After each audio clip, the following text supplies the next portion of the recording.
Marie-Catherine Zulato, bonjour. Vous m'avez Bonjour, rejoint sur ce plateau pour faire réagir à l'actualité. Nos invités présents, emploi des jeunes tout d'abord. Oui, on va commencer par l'emploi des jeunes et on va parler. Je vais donner quelques chiffres. Alors, c'est les chiffres de l'INSEE qui datent de 2009. Je reconnais que les données ne sont pas récentes, mais ça donne une évolution quand même de vos deux communes respectives. Manille-les-Hameaux, c'est près de 9000 habitants. Les 15-29 ans représentent 16,8% de la population, c'était en 2009. Et le taux de chômage atteignait sur cette tranche d'âge à peu près 20%, un taux de chômage qui est en progression. Sur Plaisir, une ville à peu près de 50 000 habitants. Non, dites-moi. 30 000. D'accord, 30 000, pardon. Les 15... Ah ouais, je vois ça à la hausse. Les 15-29 ans représentent 20% de la population et un taux de chômage dans cette tranche d'âge qui est plutôt élevé chez les garçons, environ 20%, chez les filles à peu près 10%. C'est un taux qui est plutôt en stagnation. Il y a deux quartiers aussi qui occupent vos villes, le Buisson à Manille-les-Hameaux et le quartier du Valibou à Plaisir. Alors on va commencer avec vous, Bernard Ansart. Vous écrivez sur votre site de campagne, clairement, que l'insertion professionnelle, c'est une de vos priorités et vous vous définissez même comme, c'est vous qui dites, comme un gosse de quartier populaire. Alors demain, vous êtes maire de Plaisir. Qu'est-ce que vous pouvez faire pour lutter contre le chômage et qu'est-ce qui n'a pas été fait encore à Plaisir et qui devrait être fait ? Alors, bon, le chômage est un véritable défi à relever, je dirais, au niveau national. Sur la ville de Plaisir, même si, comme on le laisse entendre souvent, le chômage serait moins important que par ailleurs, dans les quartiers, notamment quand on parle du quartier du Valibou, sans stigmatiser ce quartier, bien entendu, c'est vrai qu'il y a un taux de chômage qui est très important. Bon. Aujourd'hui, pour régler le chômage, il y a plusieurs aspects. Il y a l'aspect formation, qui est important. Et puis après, il y a... Ça vous tient à cœur, la formation. La formation me tient à cœur parce que je suis un autodidacte. Et comme je dis souvent, j'ai eu la chance de réussir, mais c'est pas de la chance que j'ai eue, c'est qu'on m'a fait confiance. Et donc je pense que dans ces quartiers, d'abord, il y a un besoin de moyens beaucoup plus musclés. Ça ne doit pas être essentiellement des moyens administratifs, c'est-à-dire qu'il faut de la présence dans ces quartiers. Il y a quand même à Plaisir une maison d'entreprise qui est très importante, qui couvre 85 communes. Tout à fait. Mais par contre, on parle du quartier du Valibou. Oui. Et la maison de l'entreprise est à un point de la ville, le quartier du Valibou est à un autre point de la ville. Et ce type de quartier a besoin d'avoir des structures propres à ce quartier, c'est-à-dire on pourrait dire une antenne, il ne s'agit pas de déplacer la maison de l'emploi. Bon. Ça, c'est le premier point, c'est-à-dire des gens qui accompagnent, qui donnent envie. Et le deuxième point, c'est de créer des possibilités de rentrer dans dans des emplois. Et notamment, il y a des façons simples aujourd'hui qui ne sont pas utilisées ou très peu utilisées. C'est dans les appels, ce qu'on appelle la commande publique, réserver des parts de cette commande publique pour des entreprises qui vont, elles, utiliser de l'insertion sociale. D'accord. Oui, je pensais que vous disiez des entreprises de Plaisir, parce que là, je vous dis qu'il y aurait un problème de concurrence. Des entreprises qui vont prendre, au contraire, du personnel qui est en recherche d'insertion et leur redonner cette envie-là.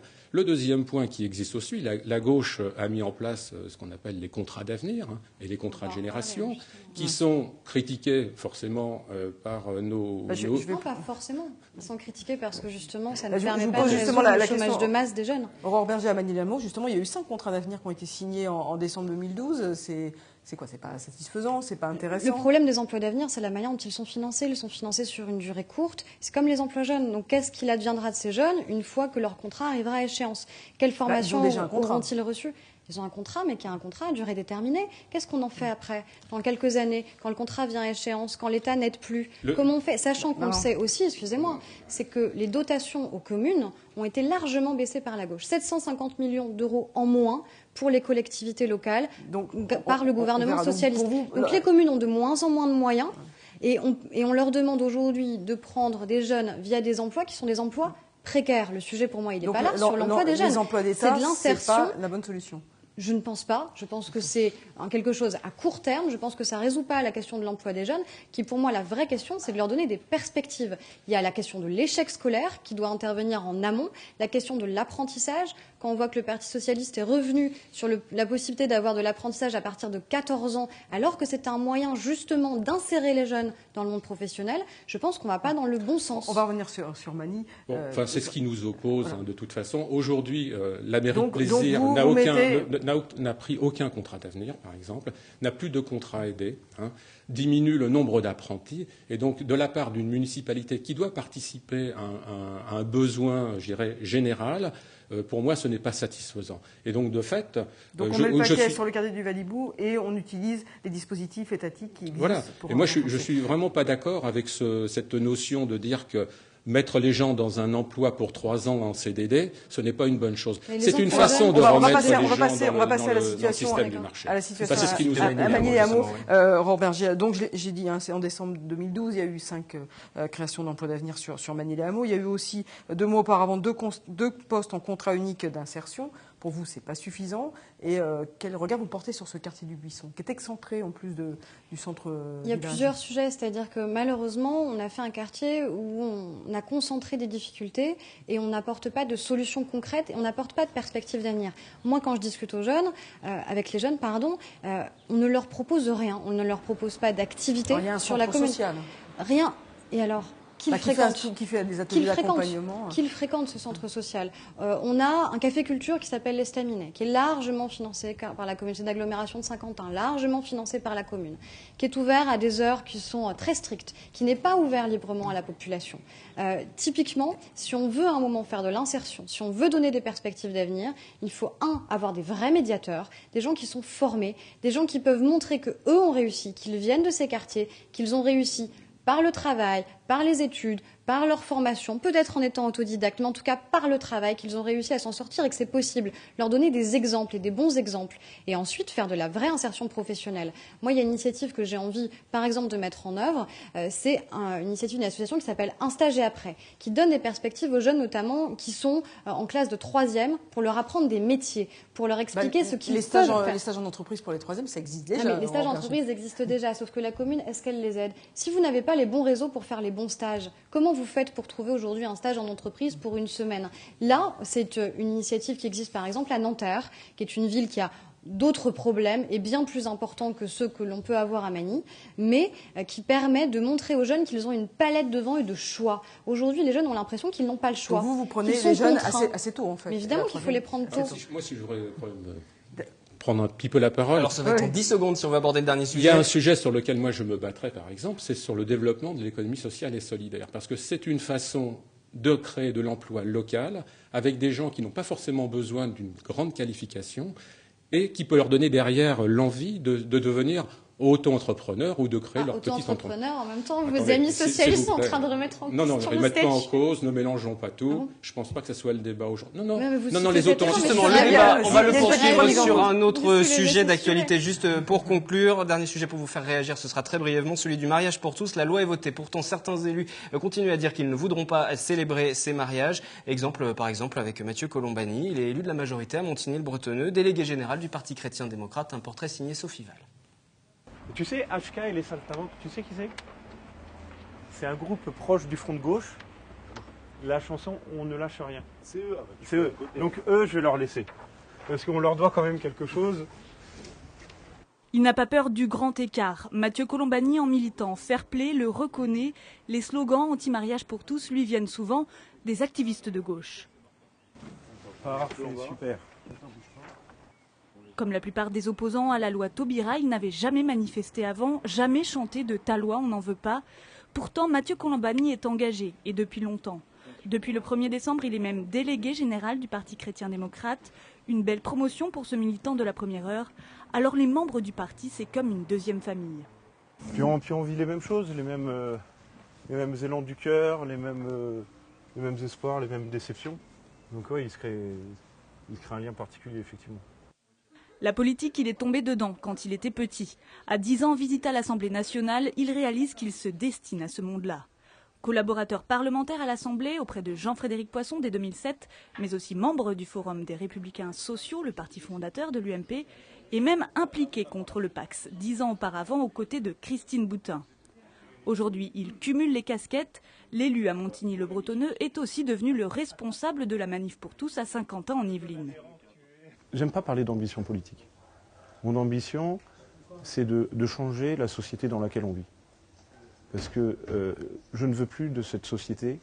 Et à 30 ans, je n'ai pas envie de vivre encore 30 ans dans cette société libérale, libertaire. quitte à accepter l'étiquette d'homophobe en jouant sur les mots. Être homophobe, c'est être contre la normalisation de l'homosexualité. C'est ça maintenant, homophobe. Donc en cela, je n'ai pas peur de le dire. Alors, j'accepte l'insulte d'homophobe. Mathieu Colombani, c'est aussi une méthode qui détonne. Le but de ce débat était très intéressant. Ça permettait de faire rentrer un peu cette idée dans la fac et ce que les étudiants puissent en discuter entre eux. Et malheureusement, aujourd'hui, ça a complètement coupé court au débat. Pire que ça, je pense que ça a donné une très mauvaise image de l'université. Il y a quand même eu la police qui est rentrée dans l'université pour mettre de l'ordre. C'est quelque chose qu'il faut savoir, c'est très rare aujourd'hui que ça arrive sur les universités. Une éloquence particulière lorsqu'il évoque ses 22 heures de garde à vue après la manif pour tous à Paris, par exemple. Ce qui fait bizarre, c'est d'être menotté dans un fourgon de police, sonnette hurlante dans Paris, et traverser Paris à toute vitesse. Là, on se dit que on est traité comme le premier des dealers ou des terroristes. Marié en 2008, il a aujourd'hui 2 enfants en bas âge. À 30 ans, il se voit figurer dans la liste des 250 jeunes espoirs de la France de demain, selon le Figaro Magazine. Ou encore les 40 trentenaires qui comptent, aux côtés de Fleur Pellerin ou encore Ramayad. Moi, je me souviens, donc il y a longtemps, il y a 30 ans, je faisais partie aussi du classement des jeunes espoirs de la France. Donc je lui souhaite une carrière politique comme la mienne, bien sûr. C'est une joie de travailler avec lui et c'est une joie de voir ces jeunes pousses arriver. Quand on est à mon âge, voilà, on regarde avec recul un certain nombre de choses.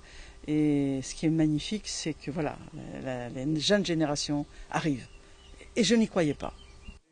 Mathieu Colombani ne voit pas forcément si loin. Pour lui, à court terme, l'essentiel est de continuer à se battre, à résister, comme il dit, contre le mariage pour tous et de porter fièrement l'étendard du Parti chrétien-démocrate. Allez, Aurore Berger, une question sur le mariage pour tous, parce que l'UMP est contre. Et vous étiez pour? Vous êtes pour? Je suis toujours pour, preuve qu'il y a une liberté de parole au sein de l'UMP. Oui, c'est facile à vivre. Enfin, c'est-à-dire qu'il y a eu un choix qui était de laisser le libre choix, justement, et de respecter les opinions des uns et des autres au sein de l'UMP. Il y a eu un libre vote aussi à l'Assemblée et au Sénat. Et je pense que c'est sain dans une famille politique qu'on puisse avoir le choix de ses opinions. Vous célébrerez évidemment des mariages. Évidemment. Bernard Ronsard, si vous êtes maire de Plaisir, est-ce que vous suivrez la ligne socialiste? Il n'y a pas d'ambiguïté, de toute façon. D'abord, la loi a été votée, et donc à partir du moment où on veut être élu, on suit la loi républicaine, ça c'est le premier point. Et puis, ce que je regrette quand on parle de la manif pour tous, c'est de voir la radicalisation qui s'est greffée à ce type de mouvement. Dernière question rapide, est-ce que vous pensez que ça peut jouer sur les municipales, cette question du mariage? Ils ont essayé, par exemple, sur la primaire à Paris. Oui, non. Je n'espère pas. Vous pensez que ça peut jouer? Moi, personnellement, ça ne jouera pas. J'ai vu que le mouvement se lançait dans un nouveau mouvement, l'Avenir pour tous, où ils incitaient les candidats. Et on verra bien, effectivement, s'il y aura ou non des listes, ne serait-ce que dans les Yvelines. Merci Catherine, merci à nos 2 invités. On se retrouve en juillet pour le dernier numéro de Municipal 2014 de la saison.